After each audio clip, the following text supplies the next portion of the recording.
Hey legends, this build is massive and I'm here with Brendan to show you what we got. This time we got a Ram 2500 with one of our core off-road canopies, so you're going to want to stick around for this one. Let's check it out.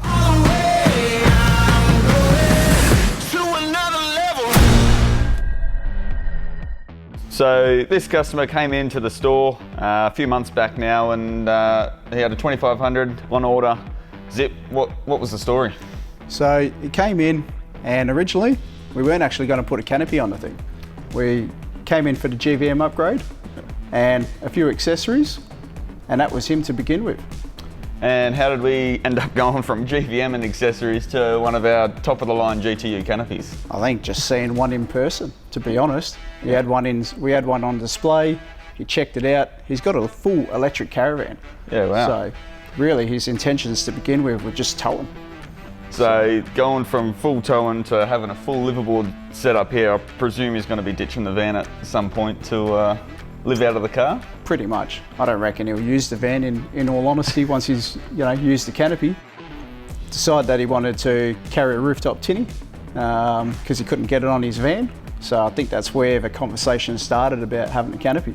And with rooftop tinnies, so this is one thing that's very controversial and everyone's got their own opinions about it. What size boat do we know what he's running? Or I'm pretty certain he's like running a Quintrex, like 3.7 on the roof. I'll have to double check the specs, but that's pretty much what I think he's running. Yeah. It's a lot of weight to be up on the roof, so correct, things like having the GVM and maybe a 2500 is probably a more suitable car than your typical 79 series and dual cab utes and all that sort of stuff. What have we done with the suspension and all that aside from the GVM to handle that? Well, upgraded springs and shocks are part of that package. We've taken it to 5,400 kilos just to cap off what we've done on the accessories for this car for the customers that are wanting to check it out. Mate, we've done a wheel and tyre package for it. It's got some 295 70/18s on there, so it's about 34 inches. Yeah, I see the Maxi Razors are on there. They're a pretty popular tyre as well. They are, yeah. I don't reckon there's many builds that we don't put a Maxi Razor on, to be honest. We've got the Rhino roof rack up top. We've done some pocket flares on there as well. I believe the customer's also wanting to get a blackout package, which we'll carry out very shortly. And the rest of it's mainly canopy. So in canopy, I guess obviously we've got GTU, we've got our signature pull-out kitchen pantry there on a 2050 American truck size. We don't see too many. This is probably the third or fourth GTU that we've done on this size. Yeah. What are some of the standard features and inclusions that we get on the GTU? Other than it's massive, she's got plenty of storage. Comes standard with the 110 fridge. Customers upgraded to the 140.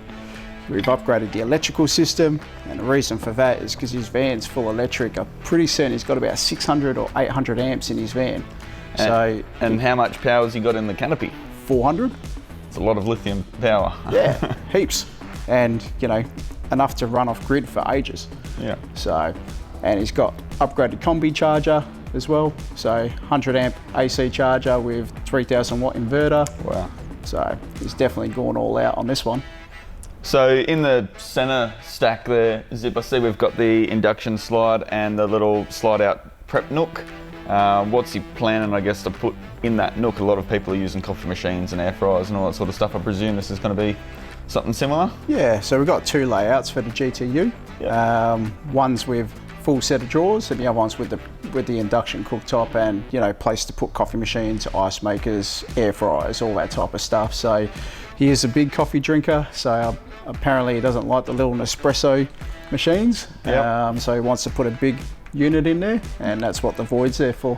Coffee is a very important part of being on the road, and I'm a coffee drinker myself, so yeah, having a couple of cups a day is definitely a necessity. So. I just run high on energy, bro. I can't do coffee. So, but we got the switch panel, which is standard on most models. I know we're doing a revision, but what's good about that switch panel, Brenda?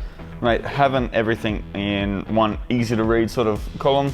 There you got all your switches. We run all resettable fuses, so you don't need to carry a little pack of blade fuses around with you for anything to do with the canopy.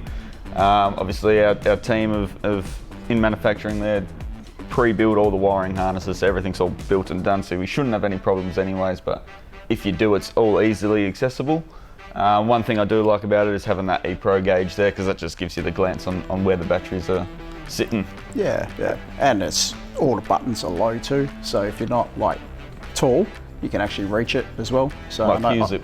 Like me, yeah, 6'4", so mate. you can see what you're doing. Yeah. So, but yeah, it's pretty good. The customer's wife's actually not tall, so hence why. Yeah. Because a US truck, they get massive, so they sit pretty tall from standard. So there's nothing worse than especially with GTU kitchen, sitting like this to try cook. Yeah, as I say, that all comes back, I guess, to the design and how we've put our GTU kitchen in the real world. Yeah. And from a usability point of view, I think we've pretty much nailed it. Yeah, I think so. Shame we don't sell it separately, right? Don't ask. Don't ask. So don't ask. We'll sell it separately. It'll just come with a GTU Canopy. That's all, whether you decide to keep the Canopy or not. Just don't tell Jimmy. Yeah. So yeah, the GTU kitchen, obviously, like I said, our signature sort of kitchen, and a big selling point for the GTU. On the American trucks and 79s, we've got a slightly taller kitchen than the standards. Correct, yeah. But in terms of storage, they're all offer heaps. Yeah, storage, more storage, and more storage. But it's got a conventional cutlery drawer, which is good to place all the items that you need to get to quickly. The fold down tables is really good for, like I said, as we just touched on before. Also keeps everything in-house or enclosed. Enclosed and protected, yeah, absolutely. And the travel buddy oven in there is a must as well. So not just a pie warmer, but definitely a good oven to use. And once you learn to use it correctly, you can make all sorts of dampers and meatloafs, can't you? Yeah. And roasts and all sorts of stuff. There's actually a dedicated page on Facebook if you want to check it out on recipes. Yep. So there's plenty you can do out of that. It's like an oven at home. I know Jimmy's done a few videos as well. One to try the meatloaf. The taste buds are still burnt on the top of my mouth from trying that one straight out the oven, but that was pretty good. So you can cook some pretty spectacular meals out of that thing, I know firsthand. Yeah, we used to do it when we were at the old shop. Every morning tea. We used to have cheese and chives damper. So bring back damper. Yeah. 2024. Let's we'll get Jimmy back out there, you reckon? Get Jimmy back out there, damper. Yep, absolutely, I'm down. So cool. Back of the kitchen, we've got the fold down table again. That exposes the sink. And you pop the sink in if you pop out the chopping board, so you can do all your prepping on the side there.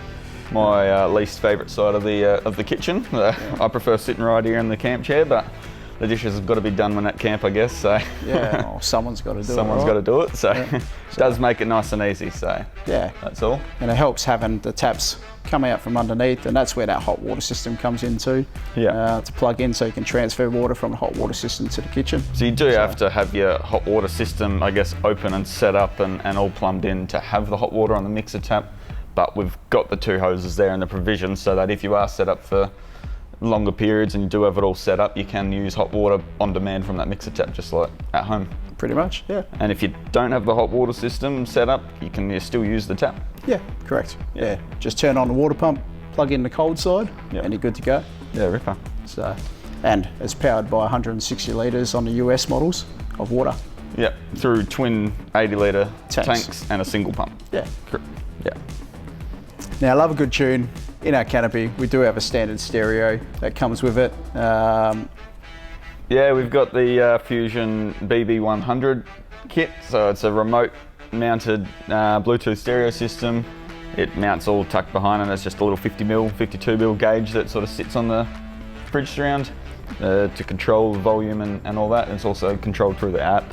We've got our two Fusion door speakers as well as standard from anywhere from a GTX upwards. Yeah, pumps pretty hard for what it is. Yeah, it's just one less thing you got to pack when you go away, and I always carry my little UE boom speaker, and then it always dies or something like that. So it's just one less thing, that one you have to pack, and two, make sure is charged. It's always going to be there, especially when you got 400 amps of lithium behind it. Yeah. So speaking of keeping things charged and running, we've got all the internal lights. So all the internal strip lights are standard across the range, including all the RGB door lights. So you can make them just a nice ambient red like this to not attract bugs and all that, or we can have a full rave with your tunes going as well. Yeah. Righto legends, if you are enjoying this video and our other videos, be sure to give us a like and hit the bell for notifications. And don't forget to subscribe and drop us a comment if you want to see more of our videos or ask any questions, or whether you want Jimmy back doing the videos. All right, so I guess that covers the passenger side of the GTU layout, which is pretty spectacular, but let's move around. What have we got on the rear? On the rear, we've got our standard rear clip with our trundle jaw, and the customer's upgraded to have the trundle jaw lid. That makes it a good place for barbecues if you're doing any cooking. Also holds, you know, recovery gear and things in that trundle jaw. He has upgraded to the Nomad ladder. Now that Nomad ladder is one of the probably best things we've come out with, other than the GTU kitchen. That's probably the next most asked thing to buy as a single unit, actually, through the door. So yeah, it is a pretty popular ladder, that's for sure. However, it doesn't have a rooftop tent. So the reason for the ladder is that when the tinny's on, he can then climb up and strap it down. That's all. That's what it's there for. So killer. And we've got the 2 spare wheels on the back wheel as well, on the back wall, sorry. The rear deck as well, which is standard on the US truck. US model, yeah. So 350mm deck to hold rear tyres, or you can do various options. You know, we've had what we had customers do fuel cans, dirty gear bags, all that type of stuff. Yeah, we do the overland fuel cells, so you can mount stack two, I think it's 17 or 19 litre jerry cans back to back on each side, so you could potentially have just shy of 40 litres or so mounted to the back wall, whether that's fuel or water or petrol for the tinny. So yeah, plenty of options, I guess, on mounting things to the back wall. So another standard feature, I guess, on all of our canopies is the bushwhacker awning. Some of the key features on the awning, we've got all the internal lights. Internal lights, they're freestanding, they're quite large. They're about 13.5 square metres of shade. They're easy to set up and also easy to pack down. And it's definitely a one-man job. I know I used to run the bushwhacker awning myself, and both me and my partner could do it by ourselves in seconds. It's pretty easy in terms of the pack up and set up time, even when there is a little bit of wind there. Because of the way that hinge and that truss design of the arms is there for the strength. So that, with those key features like the lights and all that, just makes it an obvious choice to go with all of our canopies. Well, dual options for those lights, so white and amber, so it keeps the bugs away, and plenty of light. You don't have to have them all turned on. You can probably have one and there's still enough light to see inside the canopy. And we do a sneaky little core off-road touch to those lights when we're doing the canopy. We do. We actually hardwire them, so then that way you're not having to plug in the cables. So one less thing to be pinched and caught in when you're packing it away and lost and all that, and just makes it a world easier, that's all. So what do we got on the driver's side? So around the driver's side, we've got our standard GTU layout. So we'll have our 3 drawers side by side, our hot water system on a swing out bracket, and also the hose reel as well. So in behind, I guess the fridge and all that, another standard feature on all of our canopies is the ARB twin compressor. Paired up with that 9-metre air hose reel, just with the Nitto style. And that hose reel is awesome. So you can retract it out and pump up your tyres for your car, pump up the van tyres, retract it back in, and it's good to go.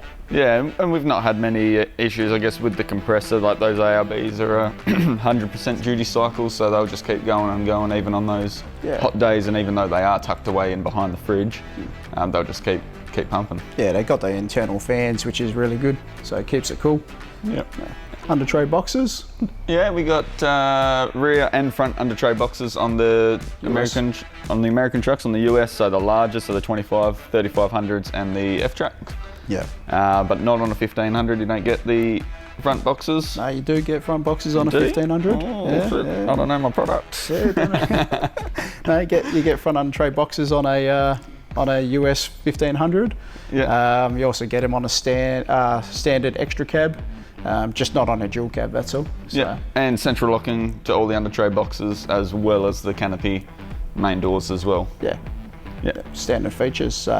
Plenty of storage, so a lot of storage when you're talking front and rear under tray boxes, plus those GTU drawers, heaps of storage, plus on top more storage. In the center stack, more storage. So we've got storage, in other words. Pretty much is what I'm trying to say, got storage. So in the, I guess, the driver's side rear under tray toolbox, a common upgrade, especially for a GTU, which this one doesn't have, I think we touched on it earlier, is the fixed gas system. Yeah. So definitely a must when doing, I guess, the GTU or needing, doing a lot of barbecue cooking and all that on the trundle. Yeah, just say it's having to carry a gas bottle up on your roof rack. Yeah. So, other than that, I think that's a wrap. I think that pretty much covers this epic build of a 2500 that we got here, Zip. So now live and local to Perth Core Off-Road News. It's going to be bright and sunny today, so we'll see you soon. All right, guys, that's a wrap for us. It was a massive build. It's a big US truck, and if you want to see more videos, click the like button over here. I think it's over there somewhere. That I way? think it's up here, yeah. Yep, that way. Jimmy's cooking down here. Also down over there, that way. Yeah. Rightio. And if you want to subscribe, hit that button there. Did I get that one right? I think that's somewhere on the screen. Cole will work it out. But anyways, guys, thanks for watching and sticking around for us, dribbling for this video. We hope to see you in the next one.